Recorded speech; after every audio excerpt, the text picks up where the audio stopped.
हरि ओम श्री गणेशाय नमः। बोल श्री कृष्ण भगवान की जय। बोल श्री सुखदेव जी महाराज की जय।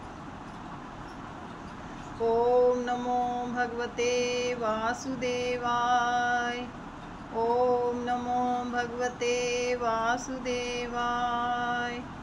ओम नमो भगवते वासुदेवाय।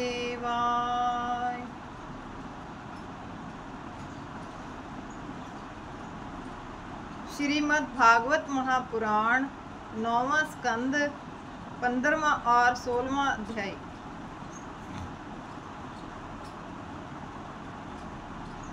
ऋषि ऋचिक जमदग्नि अरु परशुराम भगवान इनकर पावन चरित्र अब सुनहु भूप धरि ध्यान। काम धेनु अपहरण वश वै कै कुपित अपार। परशुराम जी ने कियो कार्तवीर्य संहार। श्री सुखदेव जी कहने लगे, हे राजा परीक्षित, राजा पुरुरवा के सहवास से उर्वशी ने अपने गर्भ से आयु, श्रुतायु, सत्यायु, रय, विजय तथा जय नामक 6 बेटों को प्रकट किया। ऋतायु का केवल एक पुत्र वसुमान हुआ। सत्यायु का सुत श्रुतंजय हुआ। राय का सुत एक हुआ। विजय का सुत भीम और जय का सुत अमित हुआ। फिर भीम का सुत कांचन तथा कांचन का सुत होत्रक हुआ। होत्रक के सुत जन्नू नामक ऋषि हुए, जिन्होंने श्री गंगा जी को एक ही चुल्लू में पान कर लिया था। राज ऋषि जन्नू के सुत पुरु तथा पुरु के बलाहक नामक सुत हुए। बलाहक के अजक और अजक के कुश नामक सुत विख्यात हुए। उस कुश के 4 पुत्र कुशाम्बु, तनय, वसु और कुशनाभ हुए। कुशाम्बु का गाधी नामक पुत्र हुआ। गाधी की एक सत्यवती नामक रूपवती कन्या भी हुई। ऋषि ऋचिक जी ने उस सत्यवती कन्या को अपने साथ विवाह कर देने के लिए गाधी के पास जाकर प्रार्थना की, किंतु गाधी ने उसको अपनी कन्या के अयोग्य समझा। कारण के ऋषि ऋचिक वृद्ध थे। हे राजन, गाधी महाराज ऋषि ऋचिक से कहने लगे, हे मुने, मैं अपनी सत्यवती कन्या को आपके लिए अवश्य ही दूंगा, किंतु चंद्रमा के सदृश सफेद वर्ण वाले तथा जिनका एक कान श्याम काला हो, ऐसे सहस्त्र 1000 अश्व आप हमको प्रथम ला कर दीजिए, वही इस कन्या का शुल्क है। ऐसा सुनकर शीघ्र ही ऋषिराज ऋचिक वरुण लोक में वरुण देव जी के सन्निकट पहुँचे और उनसे 1000 अश्वों की याचना की। वरुण ने उनको प्रसन्न होकर वैसे ही अश्व दे दिए, जिसको पाकर ऋषि ऋचिक ने सत्यवती का शुल्क उसके पिता गाधी को देकर उनकी कन्या का विवाह अपने साथ कर लिया। कुछ समय के अनंतर पत्नी एवं सासू ने ऋचिक से कहा कि आप अपने वंश की वृद्धि क्यों नहीं करते, अब आप पुत्र प्राप्त कीजिए। तदनंतर मुनि ऋचिक अपनी स्त्री के लिए ब्रह्म मंत्र द्वारा एवं सासू के निमित्त क्षत्रिय मंत्र द्वारा चरु नामक खीर पकाने लगे। खीर के पका लेने के अनंतर मुनि तो स्नान करने नदी पर चले गए। उनके पीछे सासू ने अपने मन में यह विचारा कि मेरी इस खीर से कन्या की खीर संभव है, श्रेष्ठ हो। अतः उसने कन्या से उसकी खीर मांग ली और उसके देने में सत्यवती को कोई क्षोभ नहीं हुआ। सत्यवती की माता अति प्रसन्न हुई। इतने ही में मुनिवर स्नान करके लौटे और घर पर आकर वे अपनी स्त्री से कहने लगे, हे प्रिय, तुमने जो अपना चरु उन्हें दे दिया है, यह उत्तम नहीं किया। उनका चरु जो तुमने ले रखा है, इसके भक्षण से तो तुम्हारा पुत्र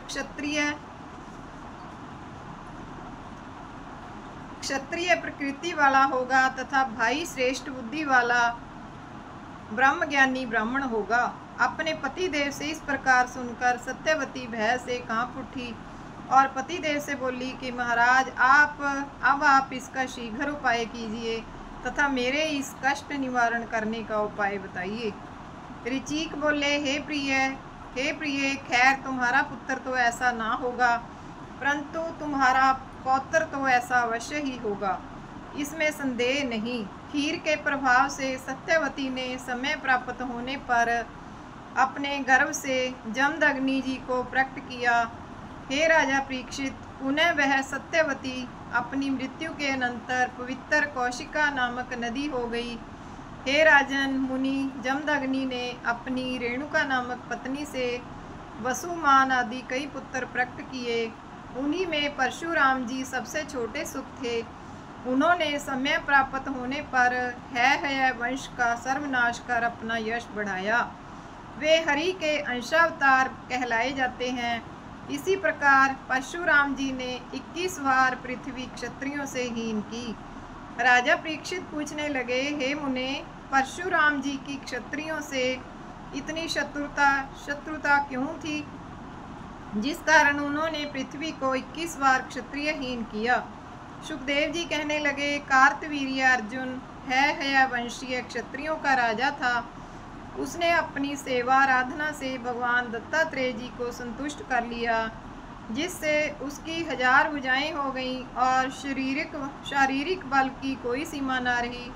कार्तवीर्य को अपने बल पर अभिमान हो गया, क्योंकि उसे कोई बलवान युद्ध में जीत नहीं सकता था। वायु के सदृश गति एवं सूर्य के सदृश कांतिवान था। एक समय वह सहस्त्रबाहु अर्जुन नर्मदा नदी में स्त्रियों के साथ जल क्रीड़ा करने लगा और क्रीड़ा करते करते उसने अपनी 1000 भुजाओं से नर्मदा नदी की धारा रोक ली। राक्षसपति रावण उसी समय दिग्विजय करने के लिए निकला और दैववश से उसी नर्मदा नदी के तट पर रुक गया और पूजा सामग्रियों द्वारा वहीं शिवाराधना करने लगा। नदी का प्रवाह तो रुक हो गया था, अतः नर्मदा का जल पीछे को लौटकर बढ़ता हुआ आया और शीघ्र ही उन रखी हुई शिवजी की पूजा की सामग्रियों को बहा कर ले गया। तब रावण को क्रोध आया और उसने जाकर सहस्त्रबाहु अर्जुन पर प्रहारों का वार कर दिया। बलवान अर्जुन ने समस्त रमणियों के समक्ष ही उस रावण को बकरे की भांति पकड़ लिया और बहुत दिनों तक उसे कैद कर रखा। एक दिन सहस्त्रार्जुन को रावण पर दया आई, जिस कारण उसने उसे कैद से मुक्त कर वहां से भगा दिया। एक दिन शिकार खेलने की इच्छा वाला वह कार्तवीर्य अर्जुन वन में परशुराम जी के पिता श्री जमदग्नि जी के आश्रम पर पहुंचा। जमदग्नि जी ने कामधेनु द्वारा कार्तवीर्य अर्जुन का भली प्रकार से अतिथि सत्कार किया। पुनः उस कार्तवीर्य अर्जुन ने ऋषिराज से उस कामधेनु की याचना की। तब जमदग्नि जी ने उसे कामधेनु ना दी, जिससे क्रुद्ध होकर वह उस कामधेनु को जबरन अपने आप खोल कर ले गया। अब जमदग्नि जी का दैनिक हवन कार्य रुकने लगा, क्योंकि कामधेनु बिना कैसे हवन कार्य चल सकता था। पुनः उसके पुत्र परशुराम जी आश्रम पर आए। अपने पिता जमदग्नि से उस कामधेनु का वृत्तांत सुनकर उन्हें क्रोध आ गया और वे शीघ्र ही सहस्त्रबाहु कार्तवीर्य अर्जुन के पास आ पहुँचे। अत्याचारी के संहार करने के लिए परशुराम जी ने आश्रम से चलते समय अभेद कवच पहने और उन्होंने युद्धास्त्र लेकर कार्तवीर्य की प्रचंड सेना पर प्रहार कर दिया। परशुराम जी ने पहुंचते ही कुछ देर में उस सेना का विनाश कर दिया और फिर वे अकेले उस सहस्त्रार्जुन को पकड़कर अपने तीव्र कुठार से उसकी भुजाओं का छेदन करने लगे। पुनः परशुराम जी ने उसके पर्वतीय शिखर के समान मुंड को भी काटने लगे। अंत में परशुराम जी ने उस दैत्य का विनाश कर दिया। हे राजन, सहस्त्रबाहु अर्जुन के मरते ही उसके जो 10,000 बेटे थे वे भय से वन को भाग गए पुनः परशुराम जी कामधेनु को अपने पिता के आश्रम पर ले आए। जमदग्नि जी अपने बेटे परशुराम पर कामधेनु के ले आने से तो प्रसन्न हुए, किंतु सहस्त्राबाहु के वध करने की सुनकर चित्त में उदास हुए। बोले, हे बेटा, ब्राह्मणों का स्वभाव क्षमा करने का हुआ करता है। यद्यपि वह मारने योग्य था तो भी तुम्हें उस अपराधी को क्षमा कर देना ही योग्य था। क्षत्रिय राजा का संहार ब्रह्म हत्या से भी बढ़कर बतलाया है। अतः हरि आराधन करते हुए अब तुम तीर्थ पर्यटन करो और इस पाप का प्रक्षालन करो। बस यही मेरी आज्ञा है। इस पाप का प्रायश्चित करना तुमको परमावश्यक है। बोल श्री कृष्ण भगवान की जय। बोल श्री सुखदेव जी महाराज की जय। ओम नमो भगवते वासुदेवाय। 16वां अध्याय। परशुराम ने कियो क्षत्रिय कुल संहार, विश्वामित्र मुनीष की वंश कथा विस्तार। श्री सुखदेव जी कहने लगे, हे राजा परीक्षित, अपने पिताजी की आज्ञानुसार फिर परशुराम तीर्थ यात्रा करने चल दिए और पुनः 1 वर्ष के उपरांत वे भ्रमण करते हुए अपने आश्रम पर लौटकर चले आए। एक दिन जमदग्नि ऋषि की स्त्री रेणुका गंगा जी के किनारे पर निर्मल जल भरने को गई। एक दिन जमदग्नि ऋषि की स्त्री रेणुका गंगा जी के किनारे पर निर्मल जल भरने को गई तो उसने वहां पर क्या देखा कि कमल मालाधारी गंधर्वराज चित्रथ अप्सराओं के संग जल क्रीड़ा में लीन हो रहा है। ऋषि पत्नी रेणुका वहां पर पूजा के लिए जल भरना तो भूल गई और गंधर्वराज चित्रथ पर मोहित एवं आसक्त होकर पगली सी वहीं उपस्थित हो गई। ऋषि का हवन समय व्यतीत होने लगा, किंतु उसे उसका एवं अपने शरीर का कोई अनुसंधान न रहा। जमदग्नि महाराज वहीं आश्रम पर समाधि द्वारा अपनी स्त्री का सभी चरित्र बैठे हुए देख रहे थे। चेत होने पर रेणुका जल पूर्ण कलश लेकर ऋषि के भय से कांपती हुई आश्रम पर आई। ऋषि राज क्रुद्ध होकर अपने पुत्रों से कहने लगे, अरे पुत्रों, इस पापिनी का शीघ्र ही प्राण नाश कर दो। किंतु किसी पुत्र ने भी अपनी माता को मारना ना चाहा। पिता की आज्ञा अनुसार केवल परशुराम जी ही माता एवं बंधुओं के मारने को तत्पर हुए। अनुचित व उचित का कोई भी विचार न कर पिताजी के आदेशानुसार परशुराम जी ने अपनी माता को एवं बंधुओं को मार डाला, जिससे पिताजी प्रसन्न होकर बोले, हे पुत्र, वर मांग। तब परशुराम जी पिताजी से बोले, हे पिताजी, मुझे और क्या वर चाहिए? आप प्रथम मुझे यही वरदान दीजिए कि मेरी माता जीवित हो जाए और सब भाई जीवित हो जाएं और मेरे संहार का उन्हें कोई अनुसंधान ना रहे। तब पिता जमदग्नि जी ने पुत्र पर प्रसन्न होकर तथास्तु कहा और उनके कहते ही सब जीवित होकर उठ बैठे। हे राजन, परशुराम जी तो अपने पिता के तपोबल को भली प्रकार पहचानते ही थे। अतः उन्होंने अपने पिता की ऐसी अनुचित बातें भी स्वीकार कर ली थीं। हे राजा परीक्षित, वहां पर कार्तवीर्य अर्जुन के पुत्रगण अपने पिता की मृत्यु का बदला परशुराम जी से लेने के लिए अहर्निश प्रयत्नों में लगे हुए थे, किंतु उन्हें कभी ऐसा कोई अवसर न मिलने पाता था जिससे कि वह अपना मनोरथ सिद्ध कर सकें। एक दिन परशुराम जी अपने सब भाइयों के संग आखेट खेलने वन को गए।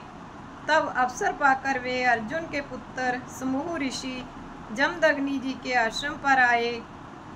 उस समय ऋषि राज हरि भक्ति में तल्लीन हुए पद्मासन लगाए विराजमान थे।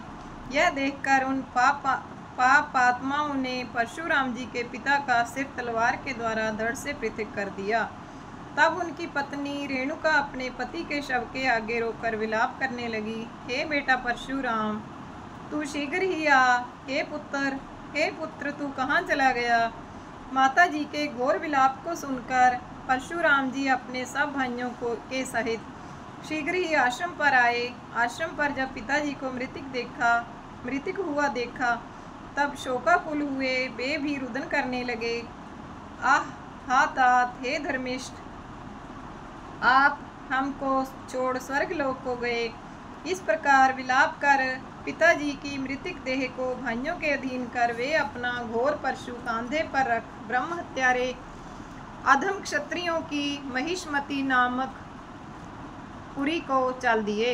वहां पहुंचते ही उन्होंने बिना रोक टोक अंधाधुंध क्षत्रियों के मुंडों को अपने प्रबल परशु से काट काट कर वहां इतना ढेर कर दिया कि मानो उनका एक पर्वत हो गया हो।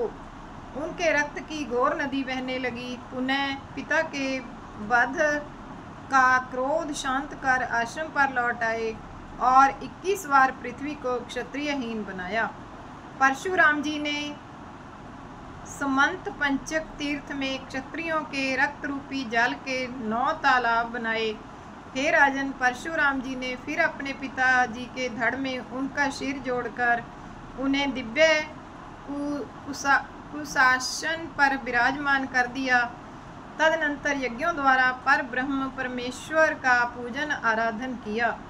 तब उन्होंने दक्षिणा में होता को पूर्व दिशा दी, ब्रह्मा जी को दक्षिण दिशा दी, अधर्वयु को पश्चिम दिशा एवं उद्गाता को उत्तर दिशा दे दी। अन्यों को विदिशाएं दी। श्री कश्यप जी के लिए मध्यस्थ भूमि तथा उपद्रष्टा को आर्यावर्त देश दक्षिणा में समर्पण कर दिया। तदोपरांत और भी जो कोई अविशिष्ट रहे थे उनको भूमि आदि दक्षिणा में देकर परशुराम जी ने पवित्र सरस्वती नदी में स्नान किया।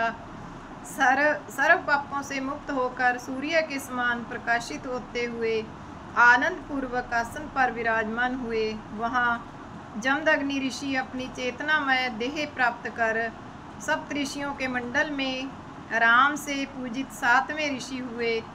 हे राजन, आगामी मनवंत्र में परशुराम भी सप्त ऋषियों में रहकर एकमात्र वेदों के प्रवर्तक होंगे।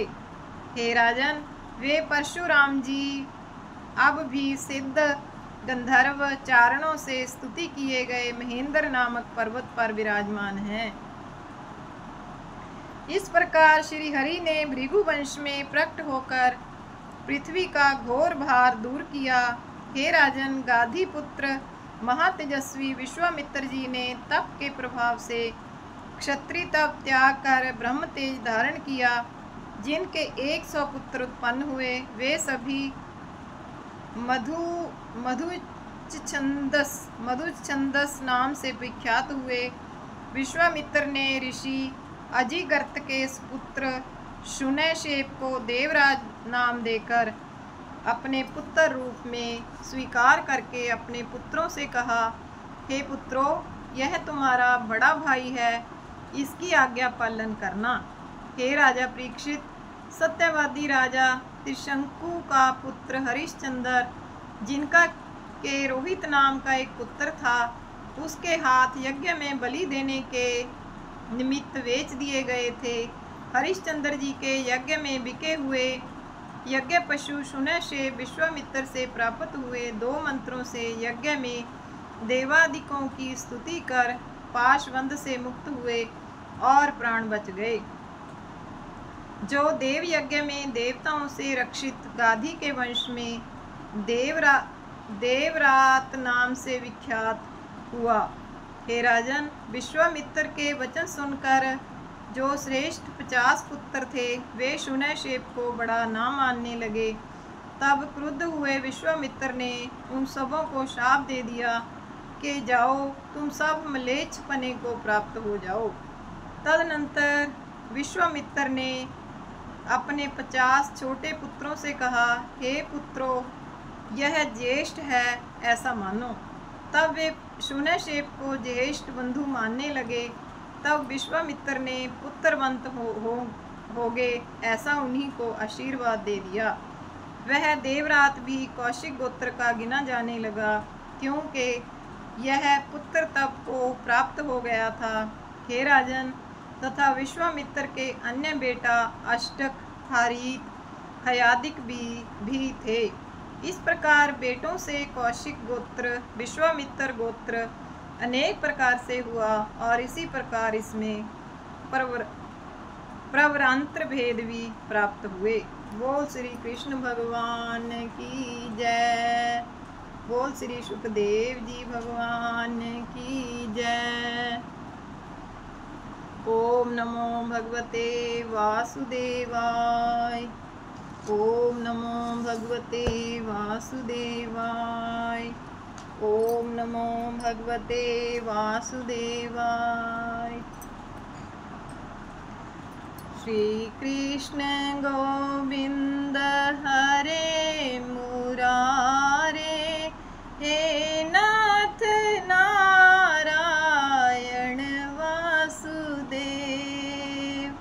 श्री कृष्ण गोविंद हरे मुरारे, हे नाथ नारायण वासुदेव। श्री कृष्ण गोविंद हरे मुरारे, हे नाथ नारायण वासुदेव। बोल श्री कृष्ण भगवान की जय। बोल श्री सुखदेव जी महाराज की जय। बोल श्री परशुराम भगवान की जय। ओम नमो भगवते वासुदेवाय। ओम नमो भगवते वासुदेवाय। ओम नमो भगवते वासुदेवाय।